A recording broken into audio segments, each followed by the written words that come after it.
All right, hello and welcome to the MegaMonsterCast. For today, we are talking about the newest episode of Ultraman Arc. This is our second clip show episode where they decided they weren't going to actually dub the episode and instead just had commentary. But this time, there's only one person. It, it was weird. I Yep. I sat through about half of it, turned it off, and just went to the subbed version. Honestly, that's probably the better choice. I stuck with the dubbed one just because I was curious. I imagine the subbed one was at least like kind of fun. Oh yes, Mhm.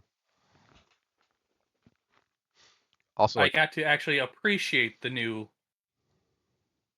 Miyuki P bot. yeah, Maiko bot, Maiko P. Yeah, yeah, way more enjoyable. Yep.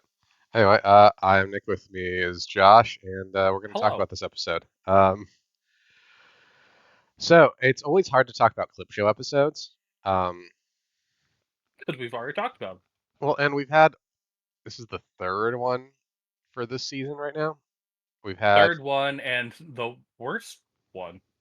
yes, If you watched it in English. yeah, it just large patches of just like no one talking, which was interesting.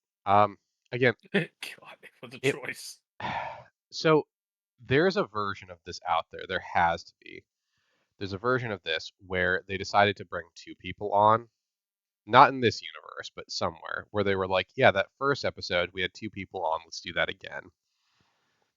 So they had people to play off of each other instead of just one guy talking over the episode and trying his best to, like, put on a show about a show.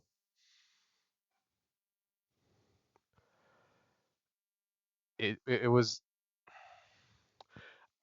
I appreciate that he tried his best, but the dubbed version is so flawed because they don't have any interplay. It's just one guy talking about what he's seeing.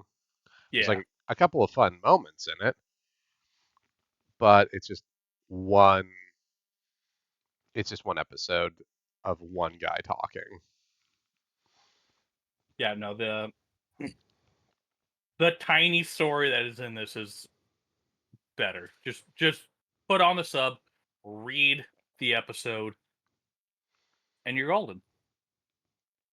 Yeah, that's kind of the impression I got on the last one too, well, the last SP episode. I did go back and like just watch it and subbed. It's much better. I would imagine, yeah. Again, something I said in that one is it steals the thunder of that episode so much to like essentially say, yeah, this one's not worth dubbing, and this one more so because this is not worth dubbing, and we have half the amount of people talking about it. I feel like it was kind of worth dubbing. Like it's kind of a funny episode. Well, I mean, that's the impression I got from what he was saying was there's fun stuff in it. It's just they didn't want to dub it. Oh god, they got cheap. But yeah, so this episode is roughly just like the guy from the last SP episode was moved to another branch of Skip, and now he's at like an even. I, I get the impression this is going to happen like one more time. He's going to get moved to an even less important branch of Skip. Yeah, Like each time he gets moved further and further away from Hoshimoto. I like how though he first comes in, sees all this deaths. He is ecstatic that he is finally going to be with people, Hmm. and then Miyuki just breaks his heart. Yep. Which I But got. boy, does she shit talk little Peter. Okay. All right. Right on. Yep. I mean, that Just doesn't saying. surprise me. I kind of got that vibe based off of what I saw, but like, good to know that's some confirmation there. I will say one of the things that I really appreciated about this episode was The dude who was doing the dubbed version talked about how there's some parallels between Rution's world Uh-huh. and M78, the land of light that like the Showa Ultras come from, and how it's essentially just like a what if instead of making a new sun to replace their dying sun, they tried to fix it by putting the problem someplace else. Yeah. So like that was kind of fun. I didn't really think about that, and I appreciated like that he drew that parallel for me. But again, we also had like large swaths of the episode where just nothing's being said and the the actual characters are just talking on camera for like 20, 30 seconds. And it's Yep. Um so yeah, there's not a whole lot to say about this episode. Do we want to do predictions on what we're going to see next? Well, first of all, Josh, I'm just going to let you take the reins on like if there was anything you wanted to talk about, and then we'll do predictions. Because I know since you watched it subbed, you got more of the story than I did. it was mainly just the fact that they're just talking about Miyoki just talked about how much she loved Arc. Which I got Uh, that impression from the ending. he's like, I don't understand it. The most important part was the preview for the next episode in this. The Zangle Mogusian episode. Yeah, and I don't know if like I saw some potentially leaked photos could have been faked. Yeah, I think I've seen the same ones as you. Yeah, I hope like they're if true. oh my god, do I hope they're true?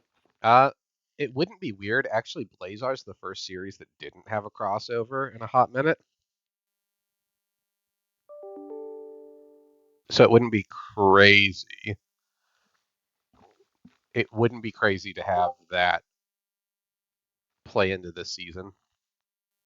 Yeah, and it'd be really nice to see a really good Ultraman pick this show up. I don't. Again, I don't think Arc's that bad. Like Arc is. I think the first few episodes of Arc did a lot of the heavy lifting for me liking Arc, but Arc's Yeah, not a bad show. it's not bad, but I do want to give it hell. That's fair, and I do think that like those first few episodes really did an amazing job, and then it just kind of became a standard show after that. Yep. Which I mean happens. I'm not going to give them too much shit on that. But yeah. So the leaks that we've seen are Blazar is potentially coming back, which makes sense given the next episode has two kaiju or aliens specifically from Blazar, and it just kind of makes Oh, sense that like they might have this is their way of like helping bridge between the two shows. because it's the nightmare one, right? Yeah, it's the one where he uses like the light flare thing to to give people like visions of their fears. Yeah. Hmm. But what will Yuma see? A Uh, big ass Yuppie bot. yep, yep, that's what he'll see. Shu's gonna see an empty coffee can. Realistically, yes. That is my prediction. If they don't give me that, I'm gonna be upset. I would put money on that's going to happen. Yes. But yeah, honestly, I don't really have a whole lot else to say. Like with these clip show episodes, it's really hard to like get material out of them. Yeah, because I mean they just kind of point out the fact on the rest of this that Onyx was pretty much involved with everything going on so far, Yep. and that's really it. which does make me wonder what they're gonna do with the back half of the season because we've got like 10 real episodes left, give or take. So it's hard to say what they're gonna do with these characters, like what they're gonna do with the story, like because Onyx was the big thing. I mean, I'm guessing there's gonna be like a push for like now the villains are gonna try to take it from Yuma now that he's in control of it, but like Well, honestly, I really hope, like, if the fact that they are going to start bringing in Blazar's monsters and characters, or Blazar himself, bring us the V99. Let's finish that story off. I think that would be interesting, but at the same point of time, I don't think they could. I don't know if that would work because they have established a main threat. Like the people from Rution's galaxy are clearly like the main threat, specifically the dude that like they name dropped the guy who made like the hole, basically the discharge hole as we've been calling it, Yeah. the Onyx.